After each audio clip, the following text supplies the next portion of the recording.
Bismillahirrahmanirrahim. Assalamualaikum warahmatullahi wabarakatuh. Perkenalkan, nama saya Indri Wulandari dari kelas 4D Perbankan Syariah, NIM 119070033. Di sini saya akan menjelaskan tentang klasifikasi hadis. Di dalam mengklasifikasikan hadis, ulama hadis berbeda-beda di dalam menetapkan jumlah macam-macam hadis.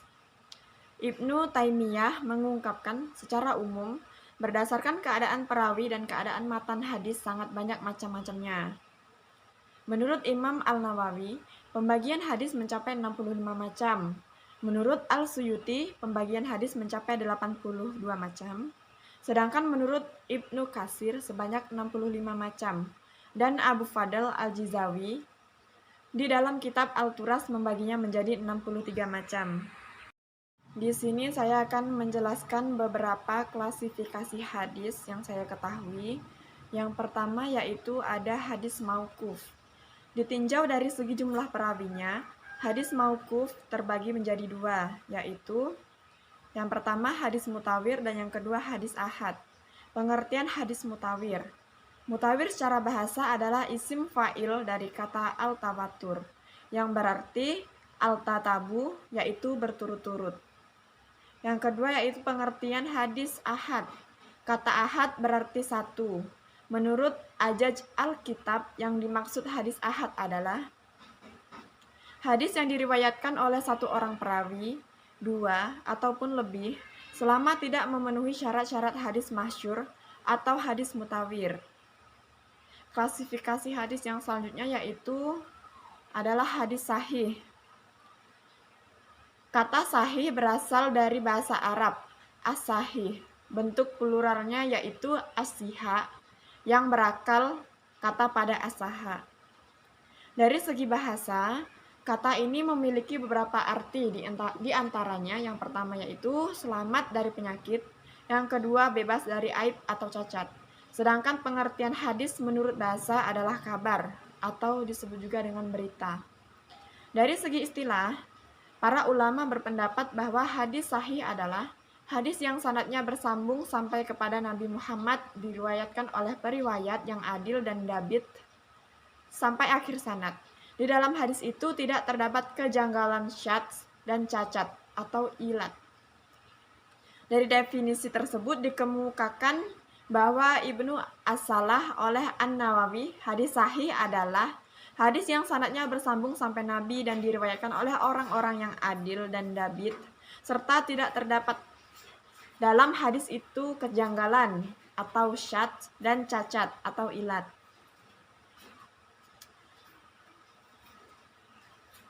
Selanjutnya macam-macam hadis sahih. Yang pertama, hadis sahih lidatihi.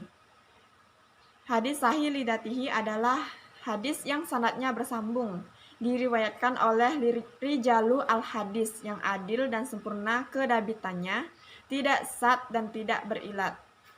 Yang kedua yaitu sahih li ghairihi.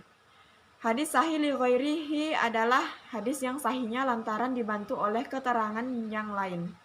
Jadi, pada diri hadis itu belum mencapai kualitas sahih, kemudian ada petunjuk atau dalil lain yang menguatkannya sehingga hadis tersebut meningkat menjadi sahih li ghairihi. Kehujahan hadis sahih. Dalam kehujahan hadis sahih, para ulama memiliki perbedaan pendapat, yaitu sebagai berikut. Yang pertama, sebagian ulama memandang bahwa hadis sahih tidak berstatus khotel sehingga tidak dapat dijadikan hujah untuk menetapkan persoalan akidah. Yang kedua, sebagai ulama hadis sebagaimana dinyatakan Al-Nawawi berpendapat bahwa hadis-hadis sahih riwayat Al-Bukhari dan Muslim berstatus qat'i. Dan yang terakhir, sebagai ulama seperti Ibnu Hazm memandang bahwa semua hadis sahih berstatus qat'i. Kenapa dibedakan apakah hadis tersebut dari Al-Bukhari dan Muslim atau yang lainnya? Menurutnya, tidak ada alasan yang cukup untuk membedakan hal ini berdasarkan siapa yang meriwayatkannya. Ia berpendapat bahwa semua hadis jika syaratnya dipenuhi, maka juga dapat dijadikan hujah. Yang terakhir yaitu ada sumber-sumber hadis sahih. Adapun kitab-kitab yang memuat hadis sahih ialah yang pertama Sahih Al-Bukhari, yang kedua Sahih Muslim, dan yang ketiga Mustadrak Al-Hakim, yang terakhir Sahih Ibnu Hibban.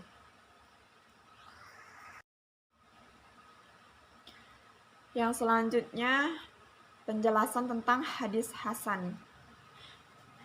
Hadis hasan adalah tingkatan hadis yang ada di bawah hadis sahih. Menurut bahasa, adalah merupakan sifat musyabbah dari kata al-husn, yang berarti al-jamal, atau disebut juga dengan bagus. Sementara, menurut istilah, para ulama mendefinisikan hadis hasan sebagai berikut. Ada beberapa ulama yang mendefinisikan tentang hadis hasan. Yang pertama yaitu dari Al-Katabi. Hadis hasan adalah hadis yang diketahui tempat keluarnya kuat, para perawinya masyhur, menjadi tempat beredarnya hadis, diterima oleh banyak ulama, dan digunakan oleh sebagian besar fuqaha. Yang kedua, dari At-Tirmizi. Hadis hasan adalah hadis yang diriwayatkan, yang di dalam sanadnya tidak ada rawi yang berdusta. Hadisnya tidak syadz, diriwayatkan pula melalui jalan lain. Yang ketiga, yaitu menurut Ibnu Hajar. Hadis hasan adalah hadis yang diriwayatkan oleh rawi yang adil, kedabitannya lebih rendah dari hadis sahih, sanadnya bersambung, hadisnya tidak ilal dan syadz. Yang terakhir, definisi hadis hasan dari Mahmud Tahan. Definisi yang lebih tepat adalah definisi yang diungkapkan oleh Ibnu Hajar, yaitu yang sanadnya bersambung, yang diriwayatkan oleh rawi yang adil namun tingkat kedabitannya kurang dari hadis sahih, tidak ada syudzud dan ilatnya. Klasifikasi hadis hasan. Hadis hasan terbagi menjadi dua jenis, yaitu hasan li zatihi dan hasan li ghairihi. Yang pertama hasan li zatihi atau hasan dengan sendirinya, yaitu hadis yang bersambung sanadnya, dinukilkan oleh orang adil yang ringan atau tidak sempurna hafalannya, dan yang seperti itu sampai akhirnya tanpa ada kejanggalan dan cacat, dinamakan hasan li zatihi karena sifat kehasanannya muncul di luarnya. Dengan demikian, hasan li zatihi ini dengan sendirinya telah mencapai tingkatan sahih dan berbagai persyaratannya, meskipun nilainya sedikit di bawah hadis sahih berdasarkan ingatan para perawinya. Klasifikasi hadis hasan yang kedua yaitu hadis hasan li ghairihi atau hasan dengan topangan hadis lain. Hadis hasan li ghairihi adalah hadis dhaif yang memiliki sanad lebih dari satu. Sanad-sanad yang ada menguatkan sanad yang dhaif tersebut. Atau bisa diartikan hadis dhaif yang ringan kedaifannya. Jika ada hadis yang semakna dengan sanad yang berbeda, maka hadis dhaif tersebut naik derajat menjadi hasan li ghairihi. Ada juga yang mendefinisikan hasan li ghairihi sebagai hadis yang dalam isnadnya tersebut orang yang tidak diketahui keadaannya, tidak bisa dipastikan kelayakannya atau ketidaklayakannya. Namun ia bukan orang lengah yang banyak berbuat salah dan tidak pula dituduh berbuat dusta, sedangkan matanya didukung oleh mutabi atau syahid. Selanjutnya yaitu kehujahan hadis hasan. Dalam hal kehujahan hadis hasan, jumhur ulama mengatakan bahwasannya kehujahan hadis hasan sebagaimana kehujahan hadis sahih, baik hasan li zatihi maupun hasan li ghairihi. Bahkan ada golongan ulama yang memasukkan hasan li zatihi dan hasan li ghairihi sebagai bagian dari kelompok hadis sahih. Misalnya Al-Hakim Al-Nasyaburi, Ibnu Hibban, dan Ibnu Khuzaimah, dengan catatan bahwa hadis hasan secara kualitas berada di bawah hadis sahih, sehingga apabila terjadi pertentangan yang dimenangkan adalah hadis sahih. Jumhur ulama mayoritas setuju dan menganggap benar dengan ungkapan Al-Katabi yang menjelaskan bahwa hasan li zatihi dapat digunakan sebagai hujah, sedangkan hasan li ghairihi dapat digunakan sebagai hujah dengan syarat apabila hadis tersebut mempunyai sanad yang saling menguatkan yang ada pada masyarakat pada saat itu. Sutarmadi dalam bukunya memuji At-Tirmizi. Ia mengatakan bahwa dengan penerimaan hadis hasan oleh jumhur ulama, At-Tirmizi mempunyai jasa yang sangat besar dalam mengembangkan hadis. Dampak dari jasa tersebut, khasanah ajaran Islam menjadi bertambah besar. Perbedaan dengan sebelumnya, kemungkinan ribuan hadis akan lenyap dari umat Islam apabila pengembangannya tersebut tidak dilakukan.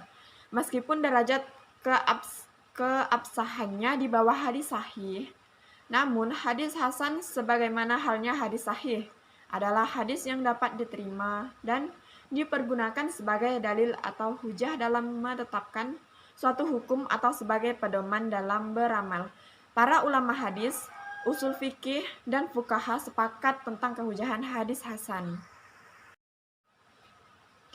Selanjutnya yaitu ada hadis mutaki, hadis mudalas, dan hadis mursal. Yang pertama, pengertian dari hadis mutaki.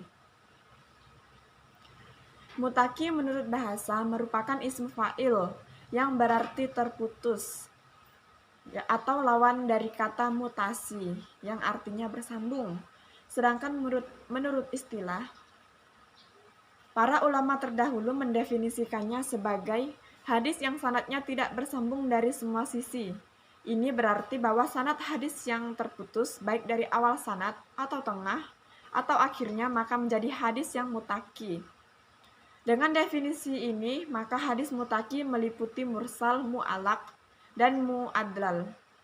Dan para ulama hadis di belakangan mendefinisikan hadis mutaki sebagai hadis yang di tengah sanadnya gugur seorang perawi atau beberapa perawi tetapi tidak berturut-turut. Jadi, yang gugur adalah satu saja di tengah sanadnya atau dua tapi tidak berturut-turut pada dua tempat dari sanad atau lebih dari dua dengan syarat yang tidak berturut-turut juga. Dan atas dasar ini, maka mutaki tidak mencakup nama mursal. Yang kedua yaitu hadis mudalas. Pengertian dari hadis mudalas yaitu sesuatu yang disembunyikan aibnya. Biasanya dilakukan oleh seorang penjual yang memiliki barang dagangan yang cacat. Lalu dia menyembunyikan cacat itu dari pembeli supaya dikira barang-barang yang sempurna. Istilahnya mengelabui pembeli. Hadis mudalas artinya hadis yang disembunyikan aibnya untuk ditampakkan sebagai hadis sahih padahal itu hadis yang dhaif. Jadi seorang mudalis merupakan seorang perawi hadis. Dia meriwayatkan suatu hadis yang sebenarnya punya cacat dalam masalah sanad. Lalu cacat itu disembunyikan dengan sedemikian rupa supaya orang lain mengira hadis yang dia riwayatkan itu sebagai hadis sahih, padahal dhaif. Hadis mursal. Mursal menurut bahasa adalah dilepaskan. Sedangkan mursal menurut istilah adalah hadis yang akhir sanadnya terdapat orang yang gugur sesudah tabi'in. Mayoritas ulama hadis mendefinisikan hadis mursal dengan hadis yang disandarkan langsung kepada Nabi oleh seorang tabi'in, baik tabi'in besar maupun tabi'in kecil, tanpa terdahulu disandarkan kepada sahabat Nabi, seperti bila seorang tabi'in mengatakan Rasulullah SAW bersabda begini atau berbuat begini. Hadis mu'dal. Pengertian hadis mu'dal menurut bahasa yaitu mu'dal berasal dari kata adalah yang memiliki arti menyusahkan atau menyulitkan. Sedangkan menurut istilah, hadis mu'dal adalah hadis yang di dalam sanadnya terdapat dua orang rawi yang gugur atau lebih secara berturut-turut, seperti halnya pengertian menurut bahasa. Hadis ini dikatakan hadis yang menyulitkan untuk dihubungkan sampai ke Nabi Shallallahu Alaihi Wasallam karena terputusnya atau gugurnya rawi dari sanad banyak sekali, di mana ada dua rawi atau lebih yang gugur di dalam sanadnya, baik di awal, di tengah maupun di akhir sanad. Hadis mu'allaq. Pengertian hadis mu'allaq menurut bahasa yaitu mu'allaq berasal dari kata allaqa yang berarti menggantungkan. Mu'allaq berarti sesuatu yang digantungkan. Sedangkan menurut istilah, Hadis mu'allaq adalah hadis yang di dalam sanadnya terdapat satu rawi atau yang lebih gugur secara berurutan, meskipun jalur sanad lain terdapat rawi yang gugur atau tidak. Dari pengertian tersebut, maka kita bisa memberikan kesimpulan singkat bahwa sebuah hadis yang di dalam rantai sanadnya terdapat satu rawi yang tidak disebutkan atau gugur, maka hadis demikian itu disebut hadis mu'allaq. Selanjutnya yaitu hadis matruk. Pengertian hadis matruk menurut bahasa, matruk merupakan isim ma'ful dari lafadz tarako yang berarti meninggalkan. Sedangkan matruk sendiri berarti sesuatu yang ditinggalkan.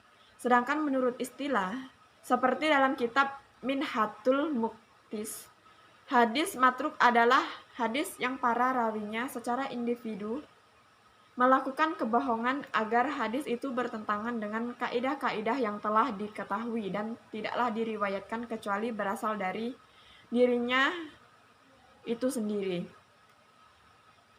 Tak hanya sampai pada definisi di atas saja, sebuah hadis dinilai matruk jika rawinya juga tergolong sebagai rawi yang dikenal seorang yang suka berdusta di kalangan masyarakatnya, meskipun kebohongan itu tidak tampak di dalam riwayat-riwayat hadis lain. Rawinya diduga sering melakukan kesalahan, yaitu sering melakukan perbuatan fasik, meskipun ia meriwayatkan hadis dengan tanpa adanya kebohongan. Selanjutnya di sini akan saya jelaskan sedikit tentang ilmu rijal al-hadis serta ilmu asbabul wurud. Menurut bahasa, kata rijal berarti para kaum pria, sedangkan rijal al-hadis berarti orang-orang di sekitar hadis atau orang-orang yang meriwayatkan hadis serta berkecimpung dengan hadis Nabi. Secara etimologi, ilmu ini didefinisikan sebagai ilmu yang membahas tentang keadaan para periwayat hadis baik dari kalangan sahabat, sahih maupun generasi-generasi berikutnya. Hal terpenting di dalam ilmu-ilmu rijal al-hadis adalah sejarah kehidupan para tokoh tersebut, meliputi masa kelahiran dan wafat mereka, negeri asal, negeri mana saja tokoh-tokoh itu mengembara, dan dalam jangka berapa lama, keadaan siapa saja mereka memperoleh hadis, dan kepada siapa saja mereka menyampaikan hadis-hadis tersebut. Ilmu rijal al-hadis membahas keadaan para periwayat hadis semenjak para sahabat tabi'in, tabi'al tabi'in, dan generasi-generasi berikutnya yang terlibat dalam periwayatan hadis. Di dalamnya diterangkan sejarah ringkas tentang riwayat hidup para periwayat, guru-guru dan murid-murid mereka, tahun lahir dan wafat, dan keadaan-keadaan serta sifat-sifat mereka. Jelasnya, ilmu rijal ini membahas tentang biografi para periwayat, nama-nama, laqab, dan sebagainya. Selanjutnya yaitu ada ilmu asbabul wurud. Pengertian ilmu asbabul wurud. Secara etimologis, asbabul wurud merupakan susunan idafah yang berasal dari kata asbab dan al-wurud. Kata asbab adalah bentuk jamak dari kata asbab dalam bahasa Arab. Menurut ahli bahasa, diartikan dengan al-habl atau yang artinya tali. Saluran yang artinya dijelaskan sebagai segala yang menghubungkan satu benda dengan benda lainnya. Sedangkan menurut istilah, asbabul wurud adalah segala sesuatu yang mengantarkan pada tujuan. Dan ada juga yang mendefinisikan dengan suatu jalan menuju terbentuknya suatu hukum tanpa ada pengaruh apapun dalam hukum itu. Sedangkan kata wurud merupakan bentuk isim masdar atau kata benda yang abstrak. Dari warada yaridu yang berarti datang atau sampai pada sesuatu, atau bisa berarti sampai, muncul, dan mengalir. Secara sederhananya, asbabul wurud dapat diartikan sebagai sebab-sebab datangnya sesuatu. Karena istilah tersebut biasa dipakai dalam kursus ilmu hadis. Maka asbabul wurud dapat diartikan sebagai sebab-sebab atau latar belakang munculnya suatu hadis. Sedangkan ilmu asbabul wurud yaitu ilmu yang menerangkan sebab-sebab Nabi Shallallahu Alaihi Wasallam menuturkan sabdanya dan masa-masanya Nabi menuturkan. Dari beberapa pengertian tersebut dapat kita definisikan asbabul wurud sebagai berikut. Ilmu yang menerangkan sebab-sebab dan masa Nabi Shallallahu Alaihi Wasallam menuturkan sabdanya, atau ilmu yang mengkaji tentang hal-hal terjadi di saat hadis disampaikan, berupa peristiwa atau pernyataan yang hal ini dapat membantu untuk menentukan maksud hadis yang bersifat umum atau khusus, mutlak atau muqayyad, atau untuk menentukan ada tidaknya nas atau penghapusan.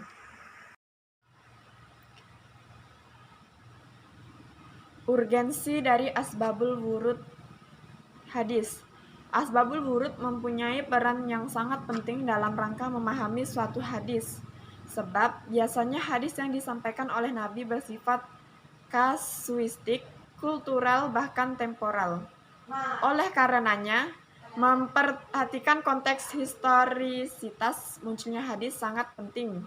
Karena paling tidak akan menghindarkan kesalahpahaman dalam menangkap maksud suatu hadis sedemikian rupa, sehingga kita tidak terjebak pada teksnya saja, sementara konteksnya kita abaikan atau kita ketepikan sama sekali. Adapun urgensi dari asbabul wurud yaitu ada 3. Yang pertama, untuk menolong memahami dan menafsirkan al-hadis. Yang kedua, untuk mengetahui hikmah-hikmah ketetapan syariat atau hukum. Yang ketiga, untuk menentukan adanya taksis terhadap suatu hadis yang am. Sekian penjelasan dari saya. Jika ada kurang dan salahnya, saya mohon maaf yang sebesar-besarnya. Assalamualaikum warahmatullahi wabarakatuh. Sekian penjelasan dari saya yaitu tentang klasifikasi hadis dan ilmu rijal dan tentang asbabul wurud hadis. Sekian dari saya. Jika ada salah kata, saya mohon maaf. Wassalamualaikum warahmatullahi wabarakatuh.